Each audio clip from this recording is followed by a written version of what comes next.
शाहजेब खानजादा शहजाद इकबाल मौजूद है। शाहजेब साहब, ये तो अब साबित हो गया कि सुस्त रवि का शिकार रहे हैं इलेक्शन कमीशन की जानिब से भी इंतखाबात के नताइज, लेकिन जब उन्होंने कहा कि अगले चंद घंटे में इसकी तफसील सामने आएगी, हिदायत भी जारी की गई कि जो पोलिंग से मुतालिक अमला है, जो अफसरान हैं, वो अपनी मालूमात फौरी जारी करें वरना इससे मुतालिक सख्त एक्शन भी लिया जाएगा।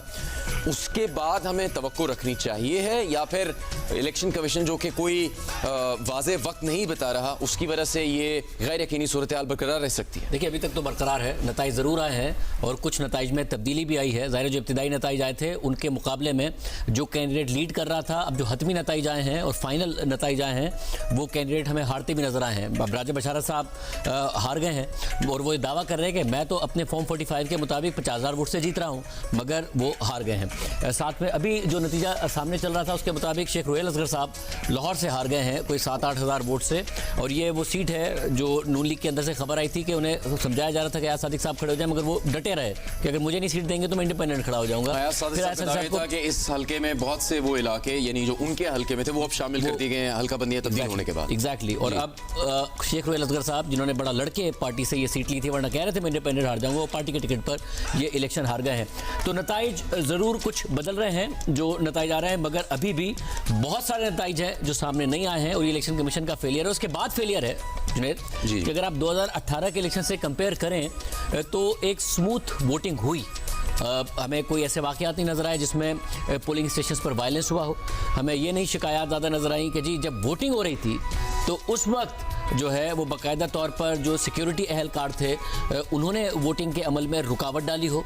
वोटिंग स्मूथ हुई, वोटिंग बेहतर अंदाज में हुई, और जब शाम में नताइज आना शुरू हुए तो तहरीक इंसाफ भी मुतमईन नज़र आई, नून लीग भी मुतमईन नज़र आई, और पीपल्स पार्टी भी मुतमईन नज़र आई, MKM भी मुतमईन नज़र आई, जमात इस्लामी भी मुतमईन नज़र आई। किसी ने नहीं कहा कि जी वोटिंग जो थी, जो कराची के 1-2 इलाके थे जहां पर पोलिंग देर से शुरू हुई, कि उसके अलावा हमें पोलिंग में रुकावटें पेश आई हैं।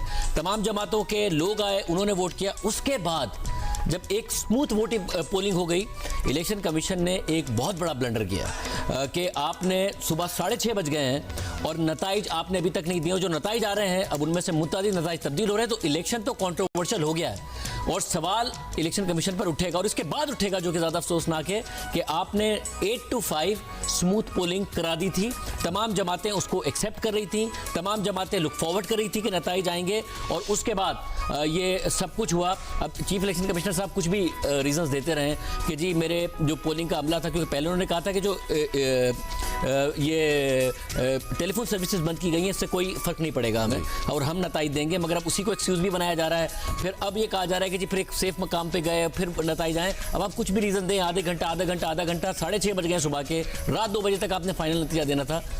ताखीर है, उसकी जिम्मेदारी या उसमें जो भी नाअहली है वो उनको कबूल करनी होगी। अगर आप दोनों में सुबह 6:30 बजे वो एनर्जी है जो पिछली शाम 6:30 बजे थी, ये कैसे कर रहे हैं आप लोग? क्योंकि ऐसा लगता है इलेक्शन कमीशन तो पहले गए, उनके एहलकार सो गए, अब उठे वापस रिजल्ट्स कंपाइल करने के लिए। मुझे लगता है अवाम भी सो गए, और अगर अवाम जाग भी रहे हैं, मियाँ साहब तो सो गए उन्हें सुबह उठ के पता चलेगा शायद। मेरे ख्याल से उनकी जमात के कुछ लोगों को आपने काफी माशाल्लाह बड़ी एनर्जी है। लेकिन एक बात जो आपकी खिदमत में हमारे पास एक सवाल है, लेकिन चूंकि नताइज की बात हो रही है और अब शाहजेब साहब ने भी उसी पर सबसे ज्यादा इसरार किया है, और ये एक सही और जायज़ बात भी है कि इलेक्शन होने का अगला मरहला क्या है, नताइज सामने आए और आवाम जान सके कि उन्होंने जो वोट कास्ट किए उसके बाद कौन से उम्मीदवार जीते, कौन से उम्मीदवार शिकस्त खा गए। तो ये नताइज भी सामने हैं, कुछ उस पर नजर डालते हैं। फिर